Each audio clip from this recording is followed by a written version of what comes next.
Bueno, buenas tardes a todas y a todos.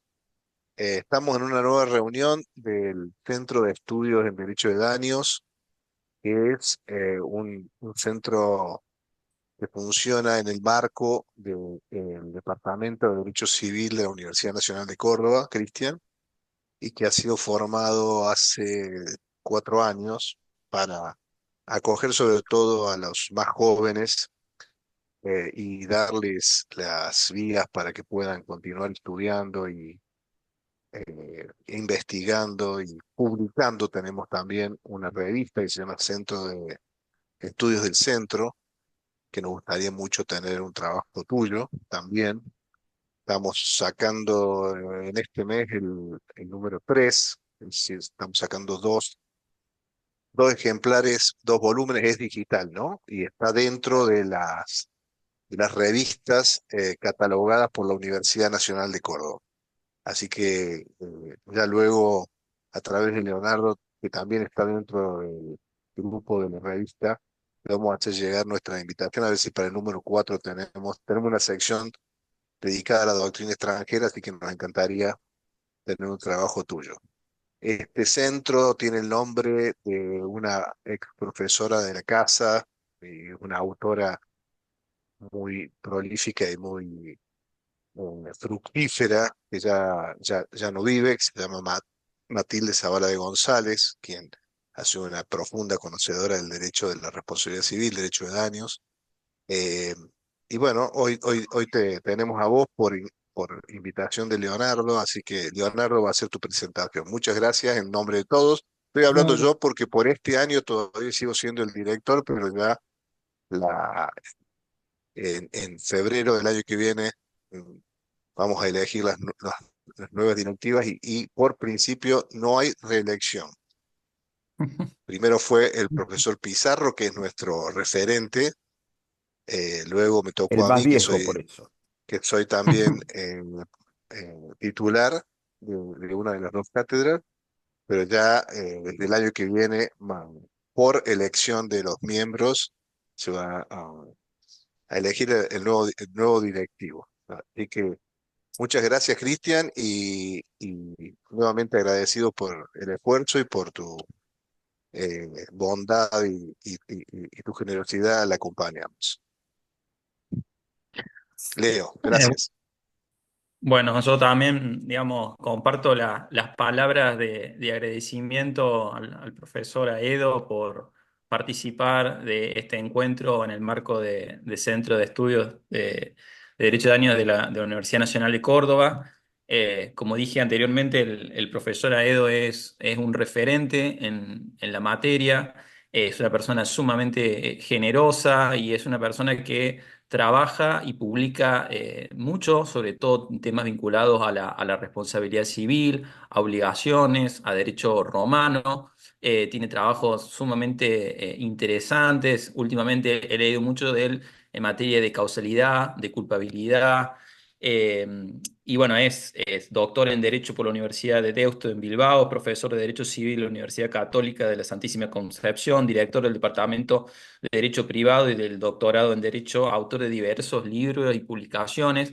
Recientemente han creado en el marco, digamos, en el derecho chileno, lo que es el Instituto Chileno de Responsabilidad Civil, que es un instituto que agrupa a los máximos juristas que están dedicadas a esta temática en el país vecino. Y la verdad que, como dije al principio, estamos sumamente agradecidos en contar con tu participación y bueno, y ahora esperamos ansiosamente escucharte, profesor. Muchas gracias. Bueno, muchas gracias Leonardo, al profesor José Márquez. De verdad que para mí es un tremendo honor. Yo les cuento un par de anécdotas antes de partir. Las primeras armas académicas las hice leyendo a Matilde Zavala de González, las hice leyendo al profesor Daniel Pizarro, así que casi me siento como dando un examen hoy día.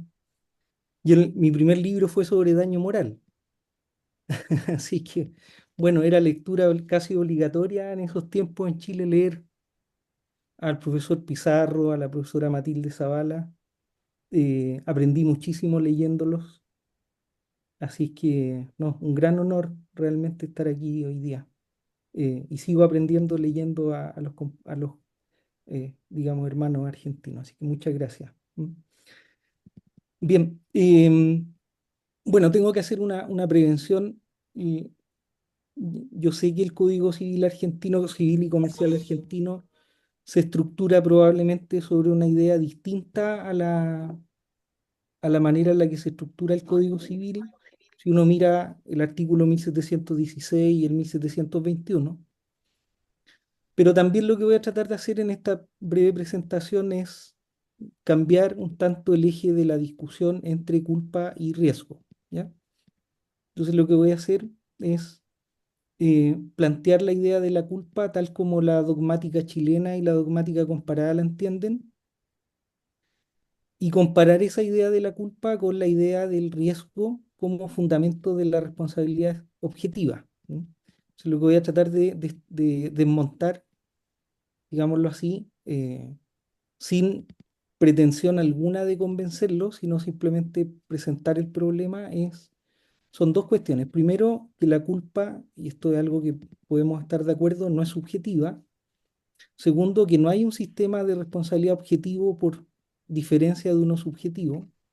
Tercero, que no hay una idea de riesgo separada de la idea de culpa. Este sería como el corazón de la presentación. Pretendo dar algunos ejemplos. Y cuarto, tratar de responder para aproximarnos adecuadamente a la idea de riesgo, qué papel exactamente cumpliría un sistema de culpa en un régimen de responsabilidad civil. Y desde aquí tal vez yo podría tener una diferencia con la norma que está en el Código Civil y de Comercio argentino. No obstante, declara que la norma de clausura es la culpa. Y entonces esto respondería, me parece a mí, a dos preguntas que la doctrina suele no responder. Las dos preguntas serían las siguientes. Primero, ¿por qué el estándar de culpa de la que se responde en responsabilidad civil es la culpa leve o el estándar medio? Y la segunda cuestión sería, ¿por qué un sistema debería ser de base un sistema de culpa y no un sistema de responsabilidad estricta? ¿Mm? Y por último, si queda tiempo, o lo podemos dejar para la discusión o la conversación, en fin, como ustedes quieran. Si no lo he aburrido mucho, espero reflexionar brevemente sobre los límites de la responsabilidad estricta y qué papel jugaría la causalidad ahí. ¿Mm? Eso también es interesante para ver la real diferencia de la culpa con un sistema de responsabilidad objetiva, digámoslo así. ¿Ya? Bien, parto con lo primero. ¿Mm?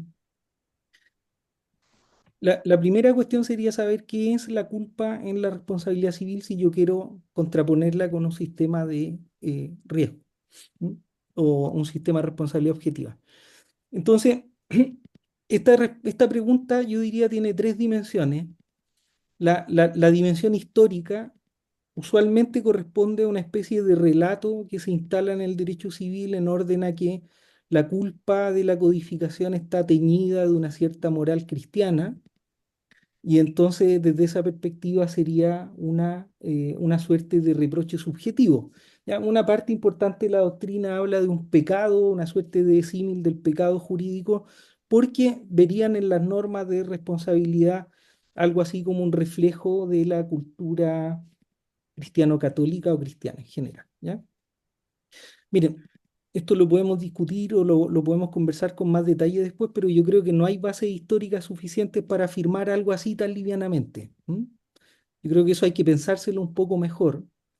Si uno mirara el derrotero de la culpa en el derecho romano, en el contexto de la Lex Aquilia y su desarrollo en el derecho intermedio, se daría cuenta luego de una investigación un poco acabada de las fuentes que esa cuestión es más bien un paradigma, es decir, un paradigma, un discurso que se instala y que no corresponde realmente o necesariamente con lo que las fuentes nos dicen. ¿Ya? Pero como sea, hoy día lo que está claro, independientemente de esta perspectiva histórica, es decir, si la culpa históricamente más o menos obedece a una funcionalidad dogmática o si por el contrario supone una cierta evolución, lo que está claro parece hoy día es que parecen contraponerse dos ideas de culpa, una que corresponde a esto que la doctrina llama el concepto psicológico, es decir, que la culpa se construiría a partir de las posibilidades de previsión de un sujeto, y entonces yo me preguntaría qué pudo prever Juan, María, etcétera.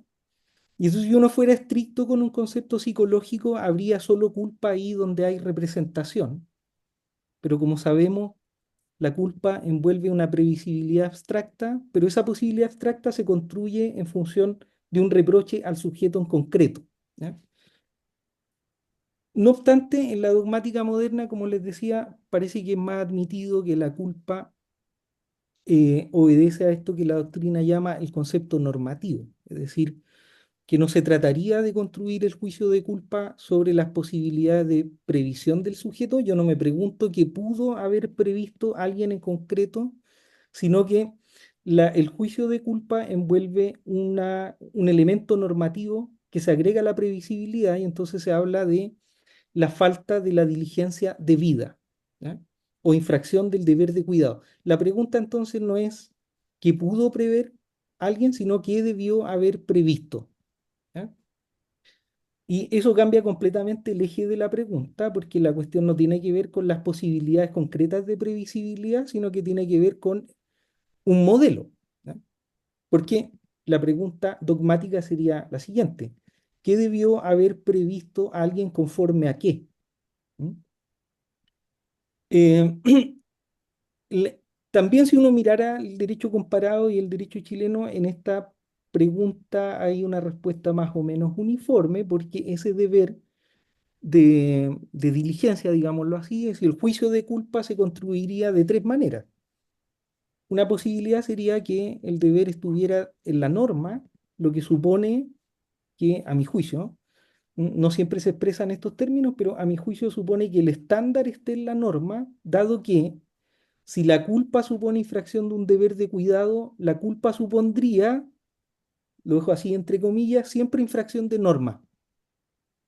Por lo tanto, no basta una infracción normativa, sino que el estándar tendría que estar en la norma. Voy a poner dos ejemplos.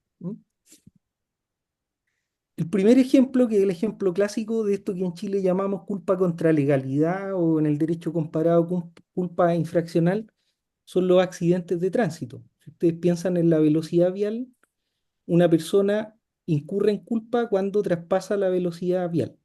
Si una persona conduce en Chile a 70 por hora, aunque sea lo común, digamos, y causa un daño, no podría alegar que no hubo culpa porque el estándar de conductor razonable está en la norma. ¿Bien? Bueno, otro ejemplo para que vean ustedes que la infracción normativa no supone automáticamente culpa sería algo así como lo siguiente. Si un trabajador sufre un accidente de trabajo en Chile, se dice que el empleador ha vulnerado un deber que se encuentra en el Código del Trabajo. Bueno, deber de seguridad del empleador. Esto es común a todas las legislaciones también. Ese deber de seguridad, sin embargo, que supone una norma violada, no nos indica cuál es el estándar conforme al cual el empleador tiene que cuidar a sus trabajadores, ¿ya? Bueno, esto probaría entonces que culpa contra legalidad no supone violación normativa, sino que supone que la norma construye un estándar del que se responde, ¿ya? Aquí la clave de la ecuación entonces sería que violación normativa equivale a culpa, cumplimiento normativo no equivale necesariamente a diligencia, ¿ya? Eso es una regla estándar en la culpa.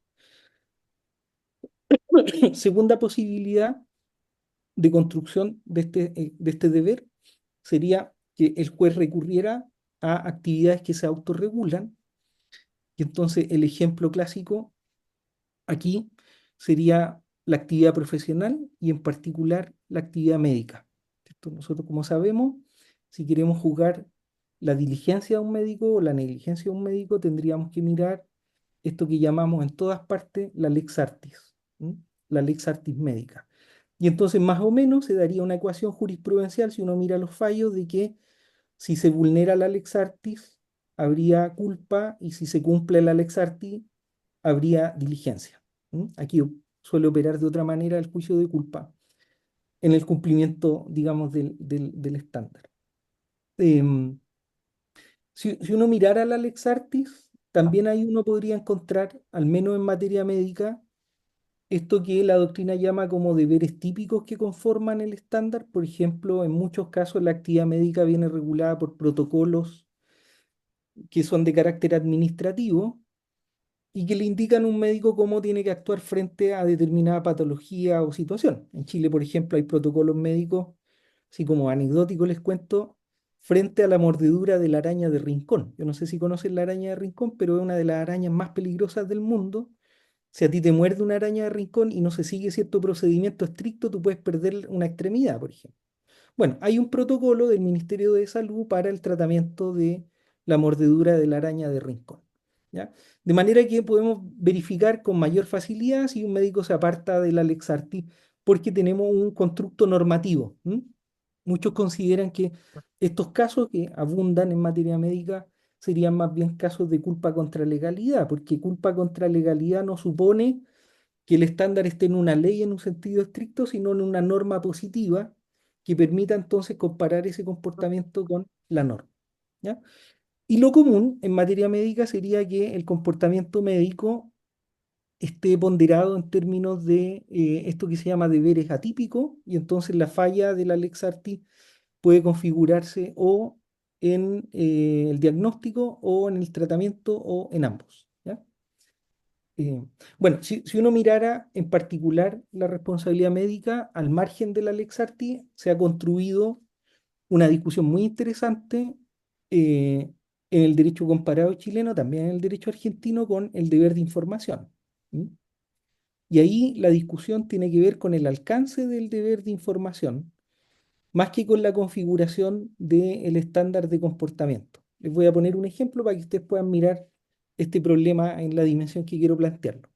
Imagínense que ustedes tuvieran que operarse del ojo o de los ojos y hubiese un 0,3% de que de esa operación ustedes quedaran ciegos, ¿ya? La pregunta que ustedes tendrían que hacerse es si ustedes consideran que un médico tiene que proporcionar esa información o no.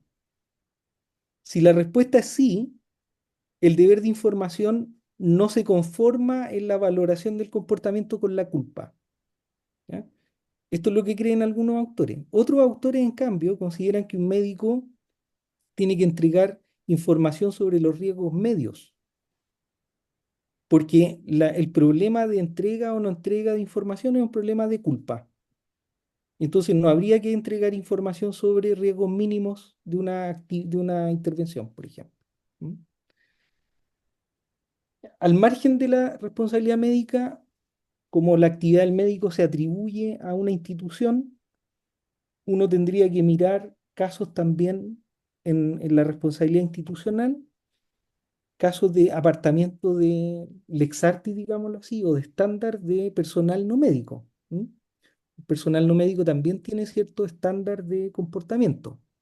¿Ya? Yo me acuerdo siempre un caso en Chile que es increíble, increíble, realmente increíble, que es de un arsenalero que va a recoger unas ropas quirúrgicas a bueno, donde estaban sucias, a un depositorio, y él se clava con una aguja.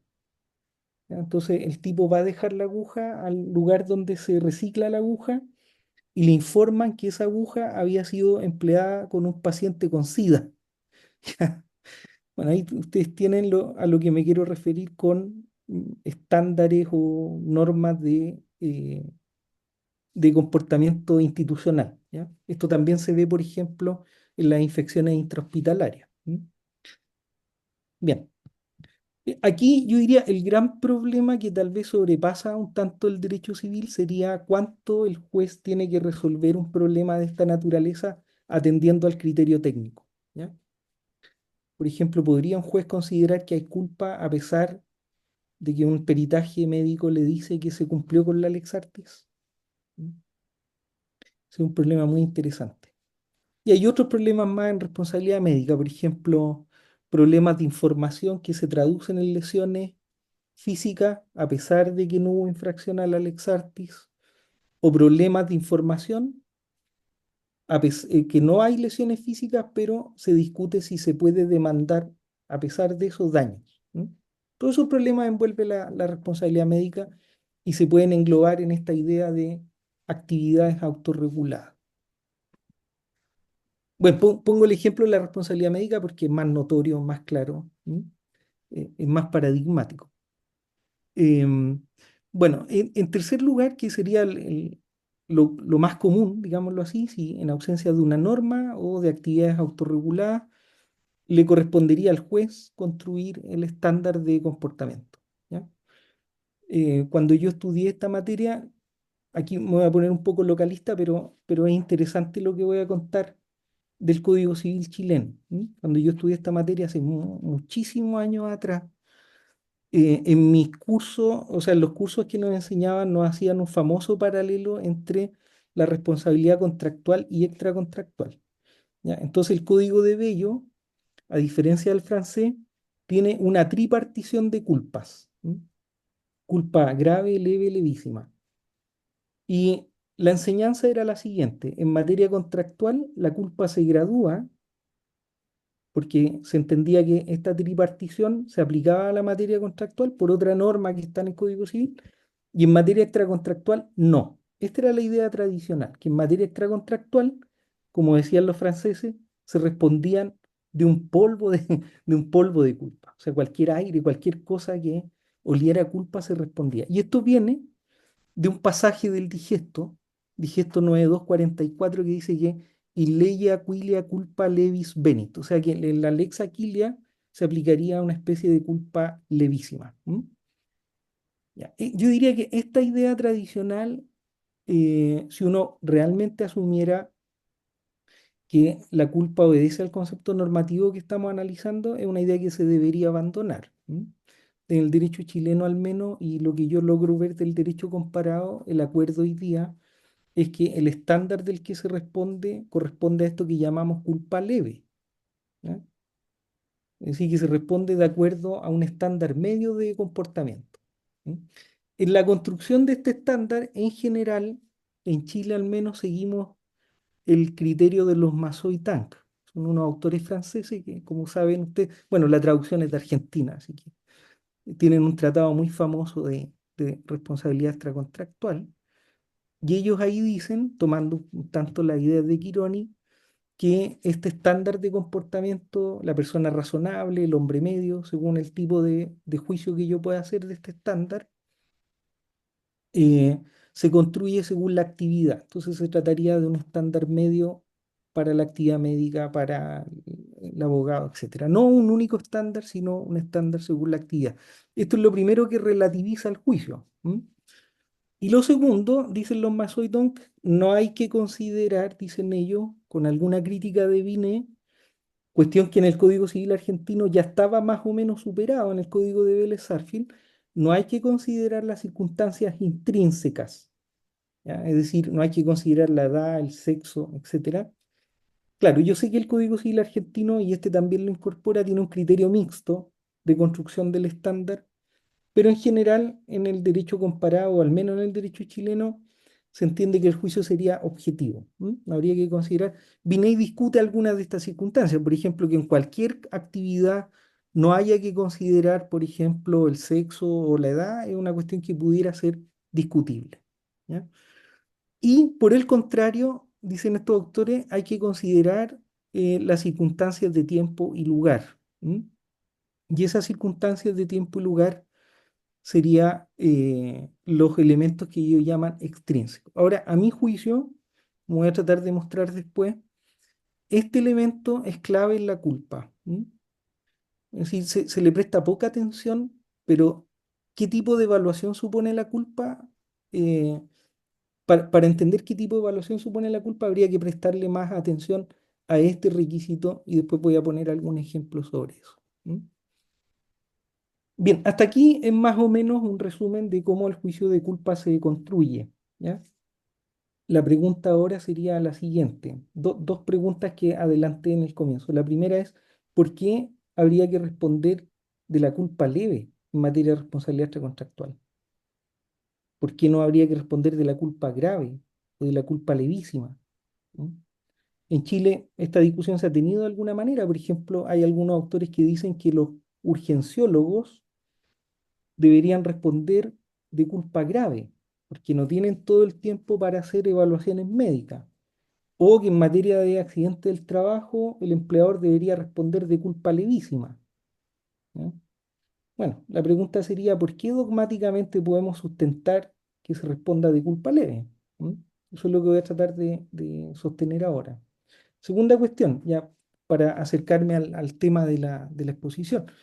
¿Qué es lo que hace diferente a la culpa de la responsabilidad estricta? ¿Mm? Eh, y entonces parto por esto último. ¿No? Parto por esto último. ¿Qué es lo que hace diferente la culpa a la responsabilidad estricta? La explicación oficial es que lo que funda un sistema de responsabilidad estricta es el riesgo.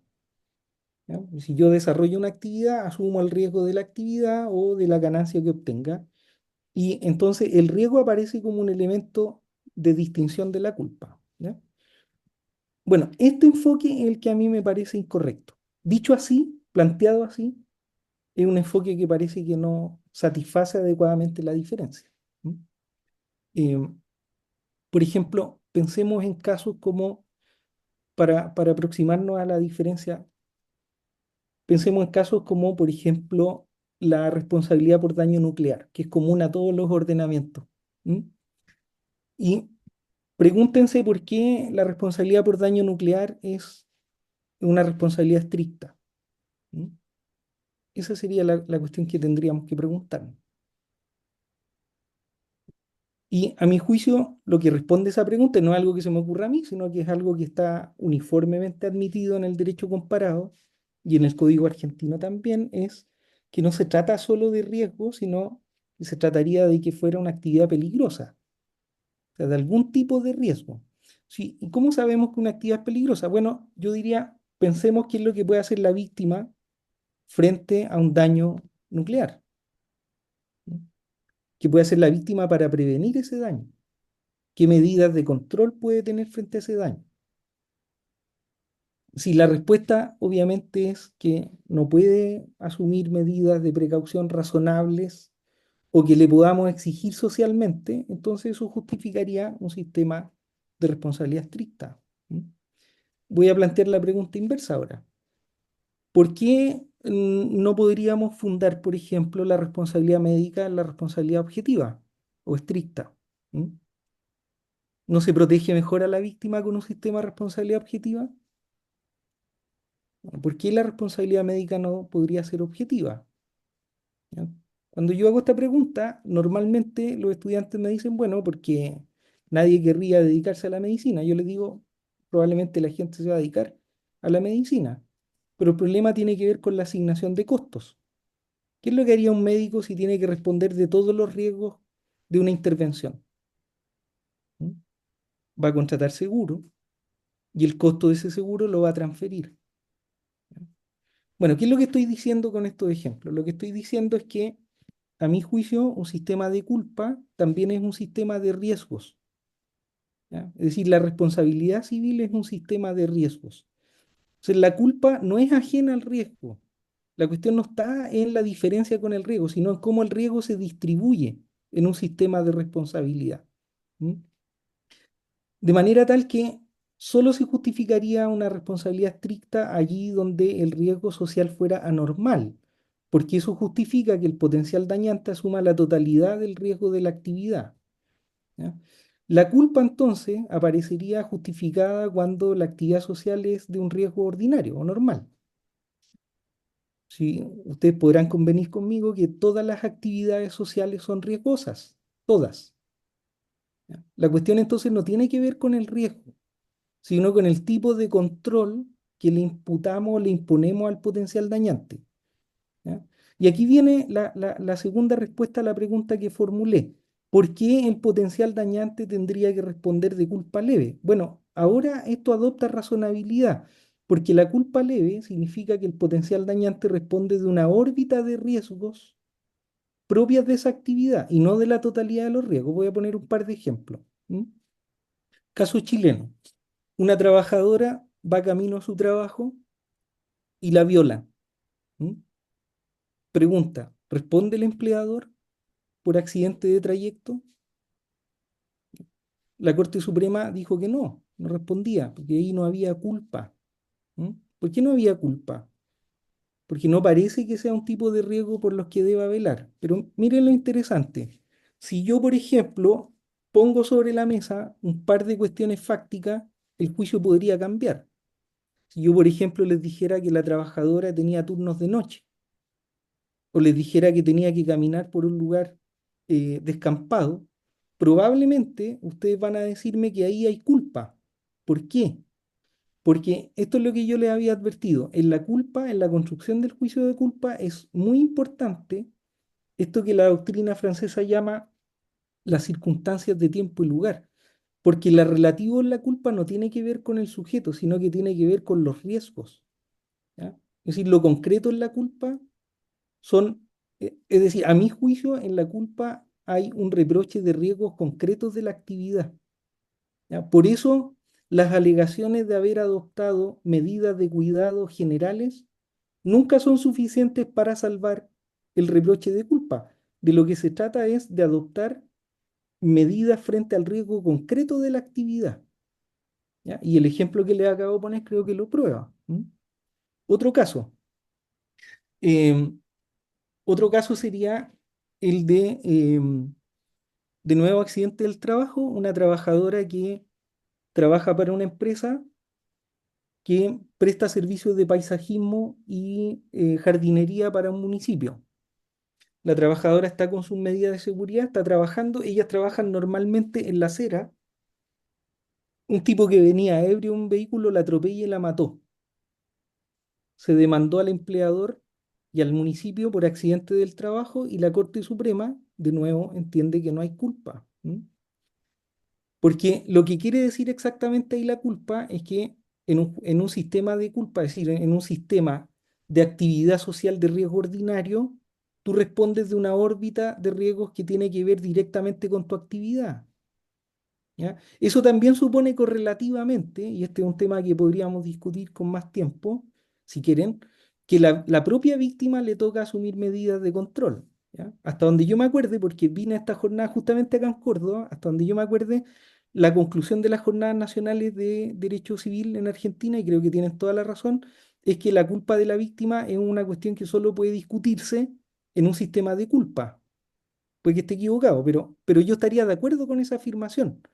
Porque en un sistema de responsabilidad estricta, como debe ser fundado, la víctima no puede asumir medidas de precaución razonables, porque la actividad es peligrosa. ¿Mm?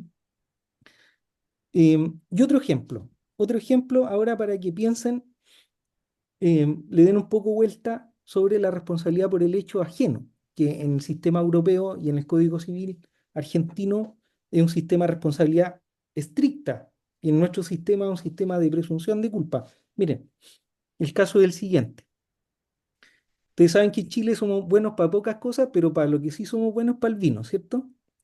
Hay una viña que se llamaba Concha y Toro, que había dado en comodato una propiedad a un señor que tenía un perro de raza Akita. ¿Ya? Entonces, este perro le causó serias lesiones a un transeúnte que demandó al dueño del perro y también demandó a la viña de responsabilidad por el hecho ajeno. ¿Ya? Y entonces la Corte Suprema, la Corte de Apelaciones de Santiago, el Tribunal de Segunda Instancia, dijo que había responsabilidad de la viña Concha y Toro. Y la Corte Suprema entendió que no había responsabilidad porque no se configuraba el requisito del vínculo de subordinación que este tipo de responsabilidad requiere. Bueno, la pregunta es ¿por qué no se configura ese vínculo? ¿Ya? Y a mi juicio, cuando los jueces resuelven esas cosas, hacen ponderación de culpa. ¿Ya? Lo que tienen que pensar ustedes es lo siguiente: una viña que dan como dato un inmueble tiene que asumir un riesgo de esta naturaleza, ¿no? ¿Ah? Si la respuesta es no, eso sigue siendo un sistema de culpa. ¿Ya? Si tiene que asumir la totalidad del riesgo de una actividad ajena, incluso como esta, eso sería un sistema de responsabilidad estricta. ¿Ya? Y esto me conduce a una otra reflexión, ¿m? Interesante también. Y les puedo contar otro caso. Yo no veo una diferencia, así como el Código Civil argentino dice, yo no veo una diferencia marcada entre un sistema de culpa y un sistema de responsabilidad estricta. porque un sistema de culpa se puede conducir rápidamente a un sistema de responsabilidad estricta. Miren, el ejemplo es el siguiente. Es un caso real, ¿ah? Muy curioso, pero es real. ¿Ah? No crean que es mentira lo que les voy a contar. Es un caso que resolvió el Tribunal Supremo Español, ¿ya? Entonces, un tipo que estaba ebrio decide, no sé por qué razón, trepar una torre de alta tensión. ¿Mm? Y el tipo se murió, obviamente. Se demanda a la empresa y la empresa dice, bueno, yo cumplí, primera alegación típica, yo cumplí con las normas de construcción de la torre. ¿Mm? Segunda alegación, culpa exclusiva de la víctima. Bueno, sin embargo, el Tribunal Supremo, ¿qué es lo que dijo? Dijo, bueno, cumplimiento normativo no equivale a diligencia. ¿Usted tenía un cierre perimetral? No. Bueno, ahí está el estándar de culpa. ¿Ya? Este caso es real. Ahora sigamos un poco la caricatura, ¿mm? Que en materia de accidente de trabajo en Chile no ha sido tan caricatura. Imaginemos que vuelve a haber otro ebrio, vuelve a pasar, vuelve a morirse, vuelven a demandar a la empresa. La empresa dice, bueno, mire, yo tengo un cierre perimetral. ¿Mm? Sí, pero ¿de qué altura es su cierre perimetral? Bueno, mi cierre perimetral es de 1,5 metros, no es suficiente. El estándar son 2 metros, que evite que alguien suba. ¿Ah? Estoy dando un ejemplo. ¿Ya? Y vuelve a pasar esto y entonces un tribunal le va a exigir a la empresa que tenga guardia, ¿ah? O que tenga iluminado el sector, etcétera. ¿Ya? Si yo empiezo a trasladar el riesgo del acontecer a alguien por vía jurisprudencial, estoy transformando ese sistema de responsabilidad por culpa en un sistema de responsabilidad estricta. ¿Mm? Entonces, esto me sugiere dos reflexiones, ¿ya? La primera es la siguiente. Eh, lo voy a formular a modo de pregunta, ¿ya? ¿Un sistema de responsabilidad estricta protege mejor a la víctima? ¿Supone una progresión en relación a un sistema de culpa? ¿Es progresivo? ¿Es progresista? Si ustedes miran la historia del derecho, la respuesta debería ser no, porque en la Lex Aquilia e incluso técnicamente en los cuasi delitos romanos ya había sistemas de responsabilidad estricta. ¿Mm? Por ejemplo, Código Civil chileno consagra el típico caso de la cosa que se arroja de la parte alta de un edificio. Ahí hay responsabilidad sin causalidad. ¿Mm? Responden todos los que viven en el edificio. ¿Ya? Segunda cuestión, digamos que se puede entender una mejor protección de la víctima solo considerando a la víctima o tenemos que considerar a la sociedad en su conjunto. ¿Ya? ¿Qué es lo que importa en la responsabilidad civil? ¿La responsabilidad civil es solo una cuestión de dañante, dañado? ¿O y- tiene que haber alguna consideración, digámoslo así, lo voy a decir en líneas un poco gruesas, pero de justicia distributiva? ¿Mm? Se pongo un ejemplo. ¿Mm?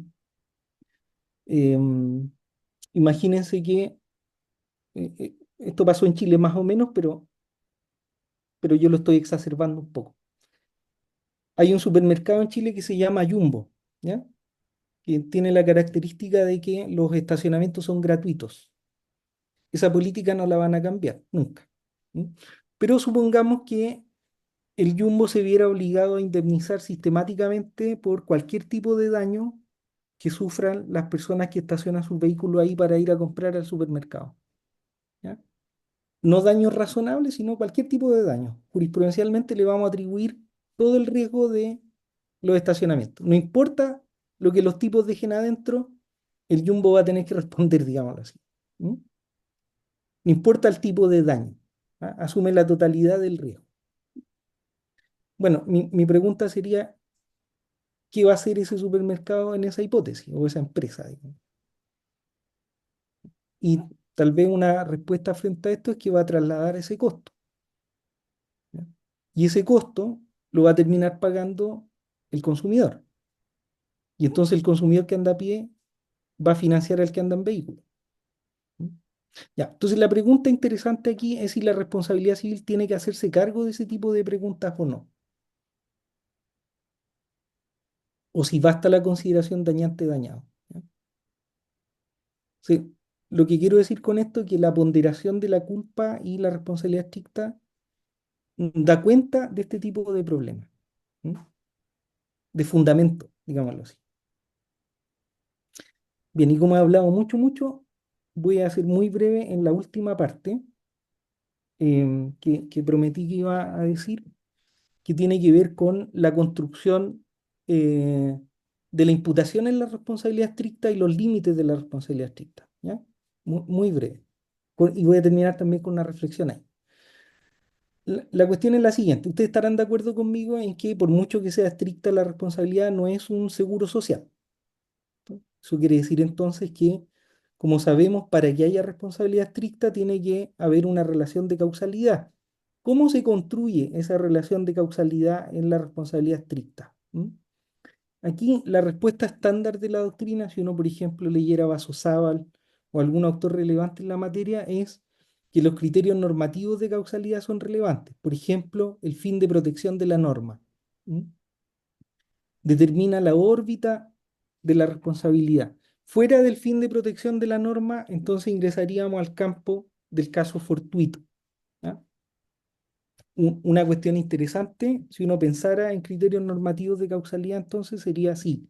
Por ejemplo, en un sistema de responsabilidad estricta, uno pudiera pensar en causalidad adecuada o no. ¿Mm? ¿Puede construirse la responsabilidad estricta a partir de la causalidad adecuada? Es decir, ¿podemos pensar en previsibilidad de daños en la responsabilidad estricta? Y luego voy a poner un ejemplo para que vean ustedes lo problemático que eso puede ser. Em, y entonces, un ejemplo que permitiría ilustrar esto sería otra, digamos, la particularidad chilense que son los terremotos. ¿Mm? El año 2010, no sé si ustedes saben, pero el año 2010 en Chile hubo, no sé si el tercero o cuarto terremoto más grande de la historia. ¿Mm? Fue 8,8. Se cayeron varios edificios. ¿Mm? Y entonces la cuestión fue la siguiente, cuando se demandó a las empresas y estas empresas respondían de responsabilidad estricta, ¿ya? En Chile. Propietario primer vendedor se llama, que es quien vende la propiedad, ese responde de responsabilidad estricta. Se les demandó y la Corte Suprema entendió que había casos fortuitos. ¿M? ¿Por qué había casos fortuitos? Bueno, porque las normas de constructibilidad aprobadas hasta ese momento no estaban diseñadas para soportar un terremoto 8,8. ¿Ya? Porque es un terremoto que ocurre en el mundo cada 100 años, en Chile cada 100 años, o cada 60 años. De nuevo un problema de costo, ¿se fija? Ya, entonces ahí se aplicó el criterio de fin de protección de la norma, o algo así como fin de protección de la norma. ¿Ya?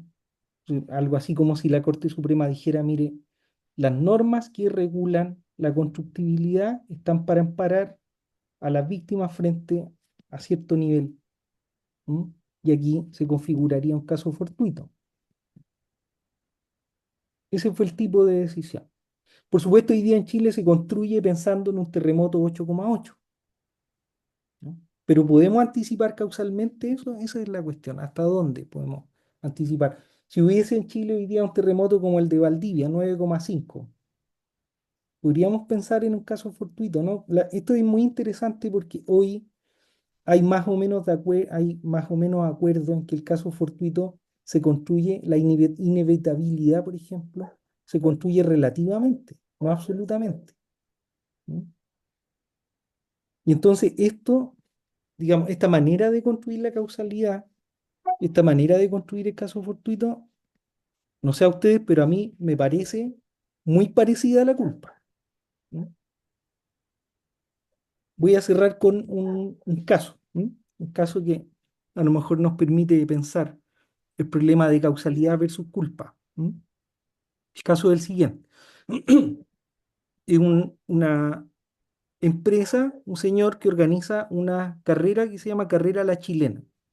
Que se hacen correr unos caballos, una cosa media, digamos, muy local. En el mundo rural, sobre todo, hacen, no sé exactamente cómo es, pero hacen correr los caballos así como en una media luna, ¿ya? Y entonces afuera de la carrera había un sector destinado a estacionamiento y había un vehículo que estaba estacionado en desnivel y una persona decidió sentarse o pararse en el capó, el vehículo se desenganchó y la persona sufrió serias lesiones y demandó al organizador de las carreras, la chilena, ¿ya? La Corte Suprema entendió que ahí no había causalidad, porque no había causalidad adecuada. Entonces, la pregunta que yo les hago es si este es un juicio de causalidad o de culpa. ¿Mm? Si en la omisión se puede distinguir un juicio de causalidad de un juicio de culpa. Esa es la cuestión más problemática para distinguir la responsabilidad por culpa y objetiva, ¿ya? Por supuesto, este no es un problema moderno. Hay un viejo caso en el digesto que es el del zapatero. ¿Mm? No sé si lo conocen. El de los, perdón, el de los jugadores de pelota.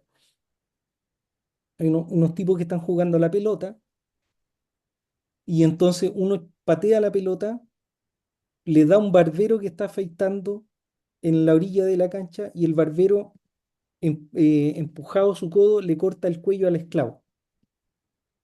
Entonces la pregunta es quién responde, ¿ah? Este es un problema de delito en la Lex Aquilia, pero vamos a plantearlo así. Un jurista dice, bueno, responden todos los que están en la cancha. Esa es responsabilidad de grupo determinado, sujeto indeterminado. ¿Ven? Nada nuevo bajo el sol. Otro dice, no, no, responde el propio esclavo, porque a quién se le ocurre irse a afeitar a la orilla de una cancha. Culpa exclusiva de la víctima. Y un tercero dice, no, no, responde el barbero, ¿ya? Porque el barbero no debe afeitar en un lugar peligroso, ¿ya? Mi pregunta es la siguiente, ¿ese es un juicio de culpa o un juicio de causalidad? ¿Mm? Esa sería mi reflexión, digamos. ¿Mm? Así que bueno, le agradezco enormemente haberme escuchado. Yo creo que me excedí mucho en el tiempo. Muchísimas gracias. Reitero que es un honor, realmente un honor. Muchas gracias. ¿Mm?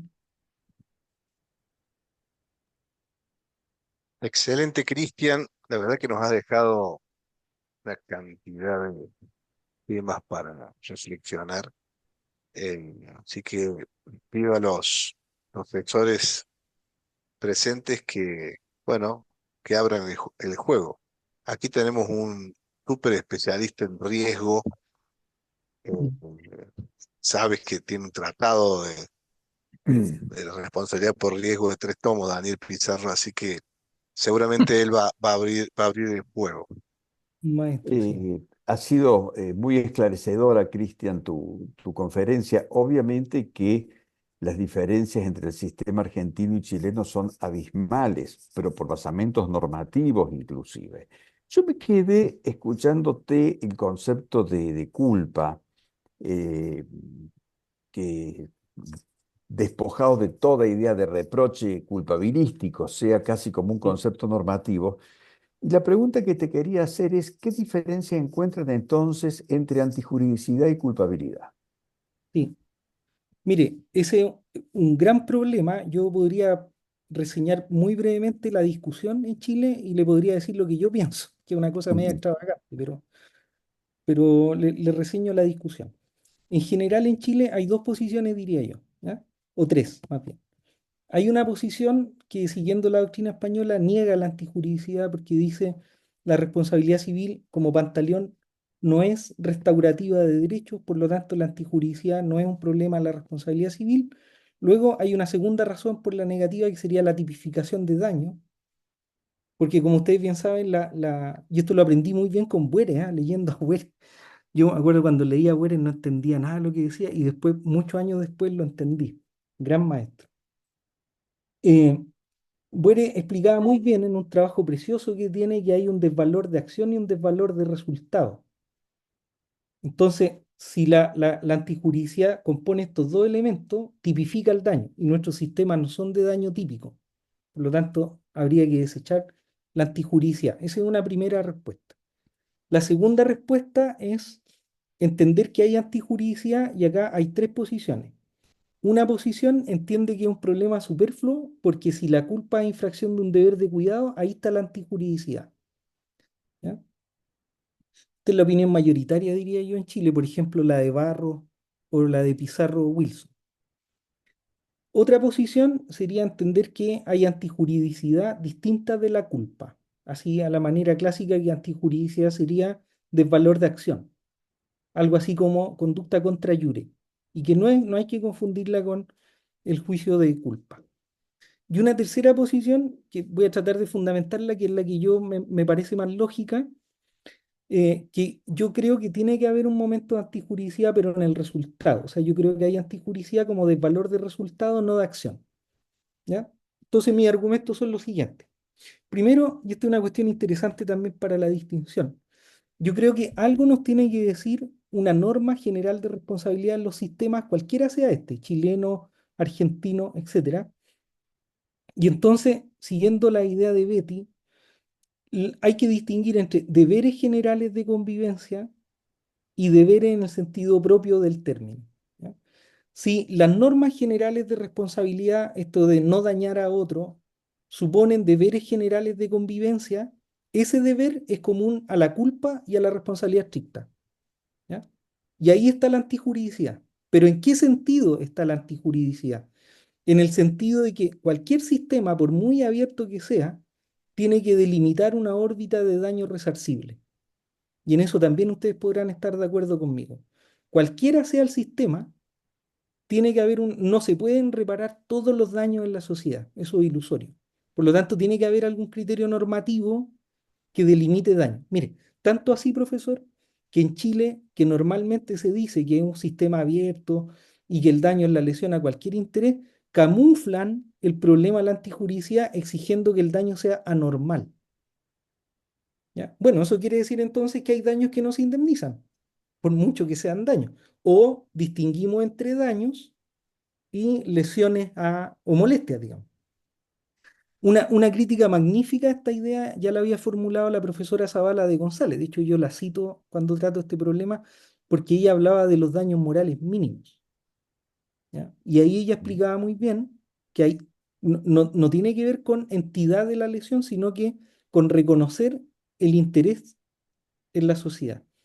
Y todo el problema tiene que ver en definitiva con que si el interés es tutelable, o sea, al juez le va a corresponder determinar qué se indemniza y qué no, o si hay un criterio normativo que tengamos que otorgarle al juez para que discrimine qué indemniza y qué no.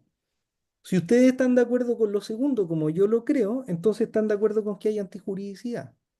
Si están de acuerdo con lo primero, tendrán que rechazar la antijuridicidad. Yo no creo que la antijuridicidad conduzca a la tipificación porque no tiene por qué identificarse el daño con la lesión a derechos.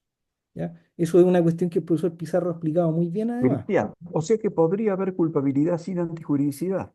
A mi juicio sí. De hecho, profesor, mire, hay una polémica que yo tengo con Barros, con Enrique Barros, porque la idea dogmática de la culpa es que la culpa es infracción de un deber de cuidado. A mi juicio, cuando el juez construye el estándar y no hay norma violada de base, hay infracción de un estándar, pero no de un deber, porque los jueces, hasta donde yo entiendo, los jueces no pueden construir deberes, ¿m? Pero sí estándares de reproche, pero no deberes en el Ujú. sentido técnico del término. ¿Ya? Gracias, Cristian. Maestro, gracias a usted. Yo tengo una consulta, profesor. Cuando refería a los criterios, a los fines de hacer la valoración de la culpa, destaco el tema de circunstancias de lugar y tiempo como relevantes a los fines de la valoración y me pareció entender, corríjame si entendí mal, que desde su perspectiva las condiciones de la persona no eran tan relevantes, lo cual, digamos, es un criterio que, digamos, choca un poco digamos, normativamente con lo que nosotros tenemos regulado, ya que en Claro. nuestro Código Civil anterior y actual establecen justamente como criterios valorativos a los fines de evaluar ese juicio de reproche no solo las circunstancias de tiempo y lugar, sino también las circunstancias de la persona. Incluso pueden en algunos casos, conforme a otra normativa, agravar o elevar el estándar de diligencia medio, justamente teniendo en consideración las condiciones, digamos, de persona. ¿Eso es así? ¿Es correcto, digamos, mi interpretación? Sí, ¿Y por qué tiene esa postura? sí. Mira, la idea con esta postura es tratar de escapar de la idea de que la culpa es un juicio moral, digámoslo así, un reproche moral. Entonces yo soy perfectamente consciente de que el camino de Vélez Sarsfield fue intermedio. Sí, Vinay ha discutido algunos de los criterios. Yo en principio te diría, la edad no es completamente ajena al juicio de culpa porque para que haya culpa tiene que haber capacidad. ¿Sí? Entonces sí tiene que haber un, digámoslo así, un factor de imputabilidad previo, ¿sí? Que se cumpla. Pero luego en general en la doctrina chilena hay más o menos de acuerdo en que hay otros elementos subjetivos que no deberían considerarse. Ya, por ejemplo, piénsalo tú en estos términos. Si un sujeto no tiene competencia para desarrollar una actividad y la desarrolla, a eso le llamamos impericia, porque no alcanzó el estándar. Ya por eso Honoré, por ejemplo, Tony Honoré, dice que en la culpa el problema es un problema de falla de competencias. ¿Ya?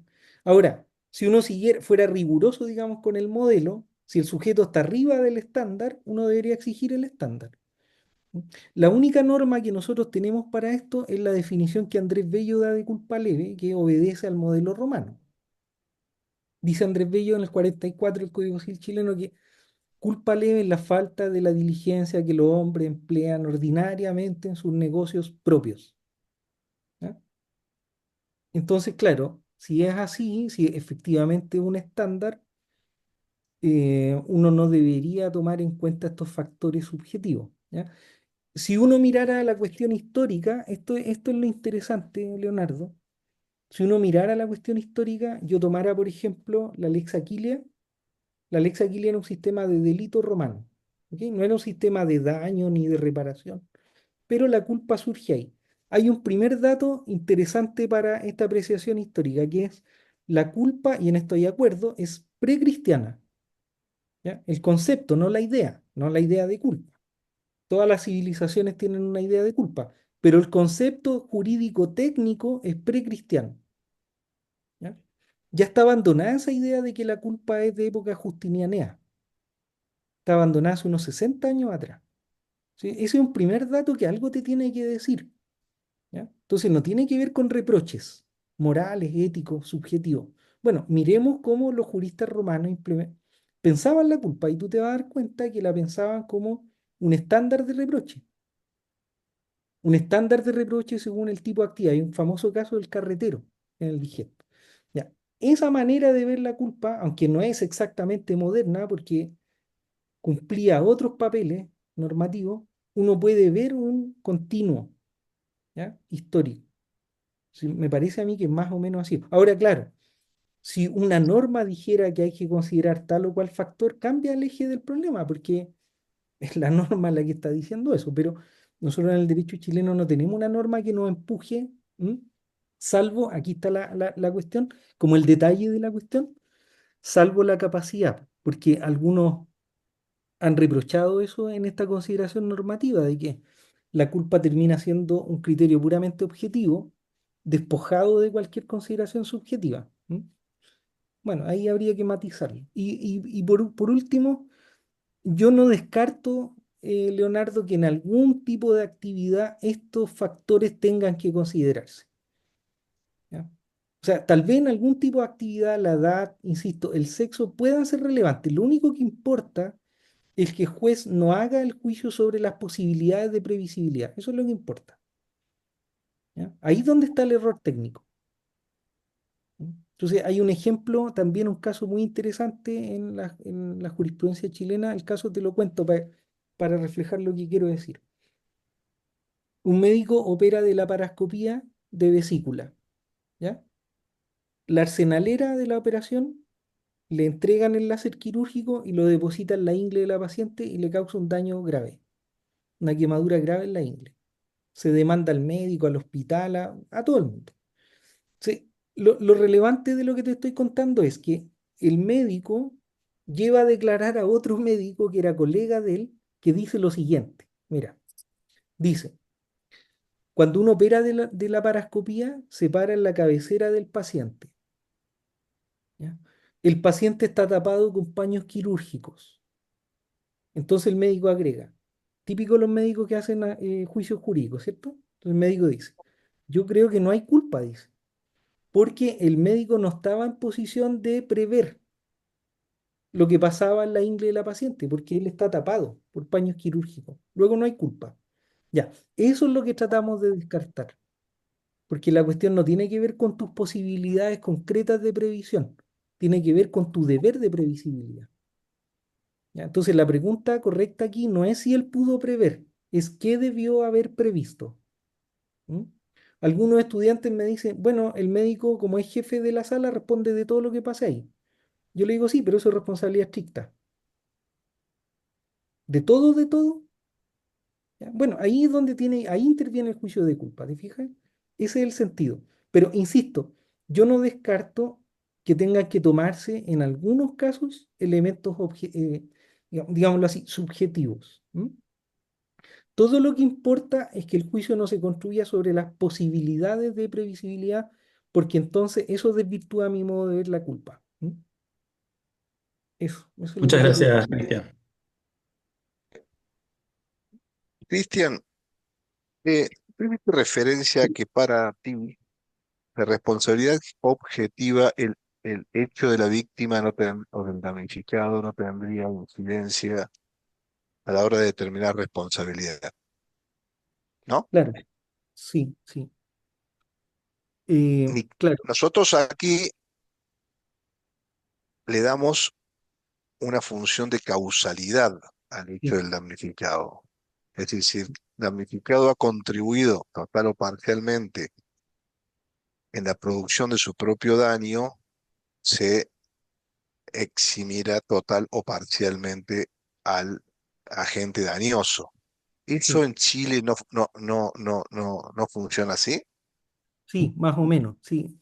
Miren, en Chile hay una norma que es el artículo 2330, que dice que el que se expone imprudentemente al daño autoriza al juez a rebajar la indemnización, o sea, regula la compensación de culpa. ¿M? Entonces, hay dos Sí, miradas, digamos, tres miradas en realidad. La mirada clásica, la de Alessandri, etcétera, entendía que como la norma hablaba de exposición imprudente, era un problema de culpa, esto que llama la doctrina española la doctrina del espejo. Luego había que considerar la capacidad de la víctima. Si la víctima era capaz, había sí, compensación, si no, no. sí. Aquí La también doc- el código de Vélez decía más o menos lo mismo. Culpa de la víctima, hablaba. Sí, Ya, la visión moderna de Barros y varios autores es que es un problema causal. Y el argumento claro, decidor sería el siguiente.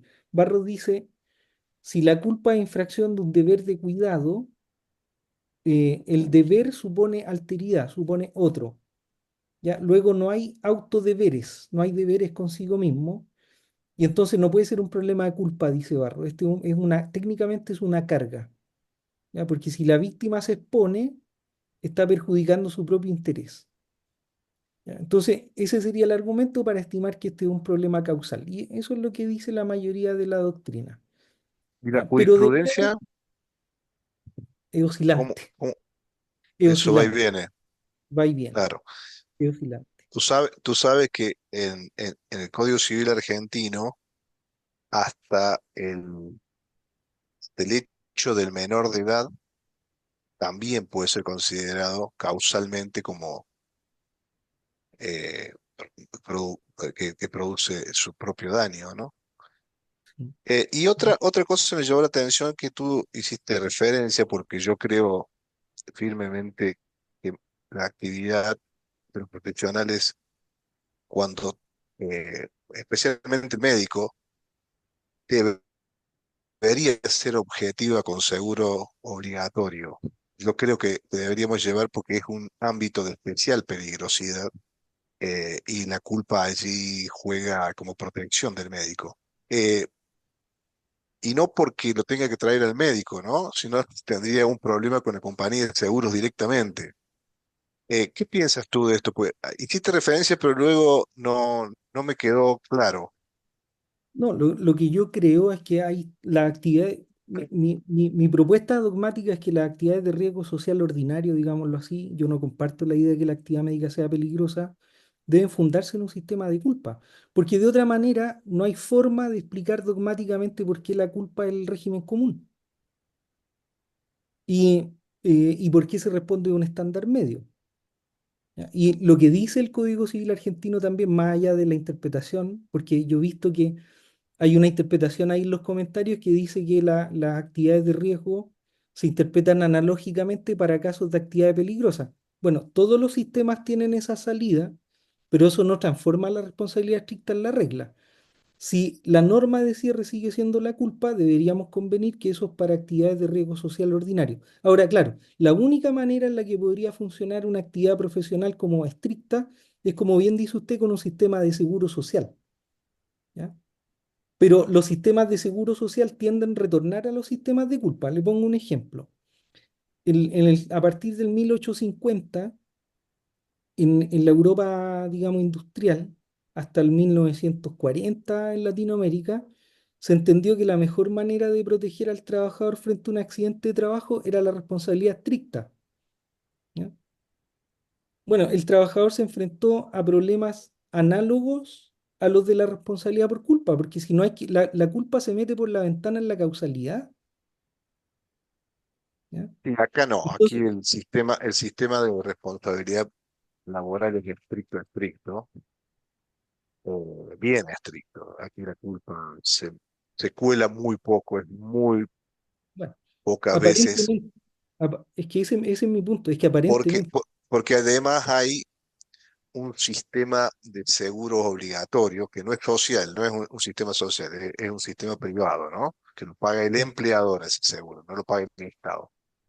En ese sentido, eh, yo creo que si hay riesgos especiales, debería haber responsabilidad estricta con seguros obligatorios. Pero bueno, el Código Civil dice que la responsabilidad profesional es subjetiva, aquí no hay ninguna duda. No se puede llevar a ese ámbito porque lo dice expresamente que la responsabilidad es subjetiva y no objetiva. Bueno, pero quería escuchar esa sí, no, porque yo, me yo interesa pienso eso. mucho trabajo. Y en Chile igual, ¿ah? En Chile igual la responsabilidad por accidente de trabajo tiene un seguro, pero por sobre el seguro, cuando operan seguros de esta naturaleza, por sobre el seguro lo que suele pasar es que los sistemas se comportan como sistemas tasados. Si yo quiero demandar una responsabilidad por sobre una tasación de sistema, retorno a la culpa. Ahora, respecto a lo que usted dice, yo lo que dejaría para la reflexión es la siguiente, mire. Yo creo firmemente que la culpa se mete por la ventana a la causalidad. Y yo voy a proponer la siguiente reflexión. ¿Cómo se construye la causalidad en la omisión? Esa es mi pregunta. ¿Cómo se construye la causalidad en la omisión? Eso es pura probabilidad Mm. de causalidad en la omisión. Entonces, eso, claro, cuando uno empieza a jugar, Es contrafáctico, ¿no? de acuerdo, No, pero no cuando uno pasó, empieza, estamos de acuerdo. ¿eh? Hay Sí, dos posibilidades. Si la causalidad es un problema que pasa por tu cabeza solamente, entonces vamos a hacer operar algo así como la supresión mental hipotética a la inversa, que es un juicio de claro, probabilidad hipotética. claro, estoy de Ya. acuerdo. Si la causalidad ontológica, como dice Maki, entonces vamos a hacer operar un criterio normativo. Bueno, ¿cuál criterio normativo? ¿Cuál? El Miren, que, voy a el poner un que el juez ejemplo. quiera, el que el juez Claro, quiera. claro, es que ese es el problema, pues. Porque mire, En- le voy a poner solo un par de ejemplos. Pensemos en imputación objetiva. ¿Ya? Analicemos la cuestión más detenidamente. Creación de riesgo no permitido, que es un criterio usual aceptado en España que viene de Roxin. ¿Qué es Sí, técnicamente creación? los penalistas usan ese criterio, el riesgo aceptado. Ya, en Todo lo que no España, sea riesgo aceptado genera vale, responsabilidad, en principio, vale. ¿no?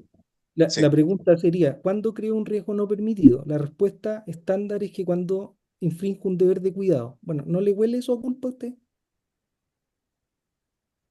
A mí sí. ¿Ah?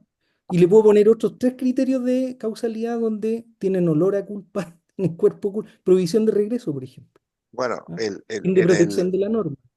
En el sistema argentino, el sistema de causalidad adecuado tiene olor a culpa porque habla de Claro, previsibilidad. Luego se le hace decir que es una previsibilidad objetiva, pero ¿qué probabilidad objetiva? ¿De quién? ¿De esa persona que claro, está ¿ven? actuando? No hay previsibilidad en abstracto para cada uno de los 40 millones que estamos, ¿no? Es decir, es la persona en la situación esa en que está actuando, con lo cual hay que ver cómo actuó. Y si hay que ver cómo actuó, algo ahí de subjetivo. Bueno, eh, eso a- está probando mi punto, que la causalidad, la culpa se mete por la ventana de la causalidad, pues. o sea, el análisis de conducta, no sé si le culpa, ponele, sí, es lo mismo. Bueno, te hemos sacado el jugo, Cristian, porque hace 1 hora 46 que estás hablando.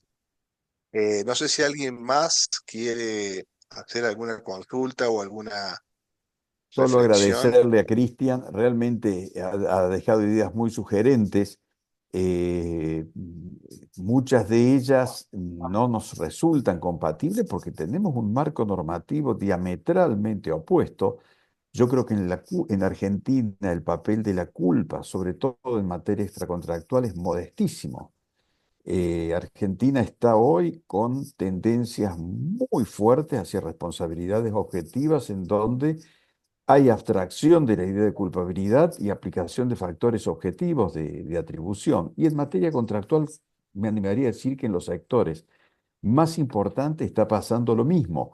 Tenemos un modelo como el de Chile, que es normativamente muy disímil al nuestro, con bondades, obviamente, y con algunos aspectos que pueden parecer cuestionables, pero sin duda alguna en esa confrontación de modelos vamos a sacar muchísimas enseñanzas que nos ha dejado la muy sugerente y rica conferencia de Cristian Aedo. Muchas gracias. No, de verdad que fue un honor. Muchísimas gracias. Gracias, Gra- Cristian. Y toma nota, Leo. Me parece que podemos tender al puentes con esta asociación que han creado los especialistas de daños. Este grupo, un grupo que nuclea a personas interesadas en temas de daños, así que puede ser una buena oportunidad para, sobre todo para los más jóvenes, para que conozcan a los profesores chilenos, que sigan discutiendo sobre estos temas precisamente porque tenemos visiones que nos pueden ir enriqueciendo. Así que espero, Cristian, bueno, que podamos hacer algo juntos con esta asociación, incluso virtual. Ya veremos, algo Completamente, podemos hacer. Estaría completamente buenísimo, abiertos, estaría buenísimo. Sí, completamente abiertos a eso. Le voy a mandar a Leonardo, tenemos un encuentro anual y al año siguiente sale una publicación.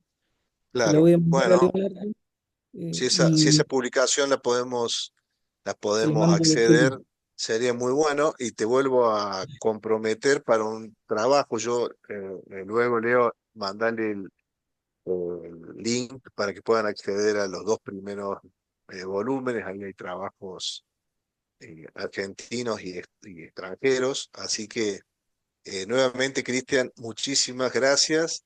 No, gracias. Eh, Muchas gracias. cuando esté, Gracias, cuando esté Cristian. cuando esté Gracias, por maestro. aquí, por supuesto, podemos hacer algo presencial. Tú sabes que la Universidad Argentina hoy está en una crisis absoluta, por lo tanto, no te puedo invitar a venir a Argentina porque no tenemos ni dinero para invitar a alguien de Santa Fe hoy. Pero seguramente esto lo vamos a pasar y esperemos que pronto nos conozcamos personalmente, ¿eh? Un, Bueno, un gran yo gusto, encantado puedo ir si me un, invitan, ¿ah? Yo feliz. un gran Gracias. gusto, Cristian. Muchas Dale, gracias. gracias. Gracias, muchas Gracias, que gracias. estén muy bien. Un Gracias a abrazo. todos por la Gracias. presencia Gracias. y nos estamos viendo. Gracias. Muchas gracias, que Gracias. estén muy bien. Adiós. Hasta luego. Chao, gracias.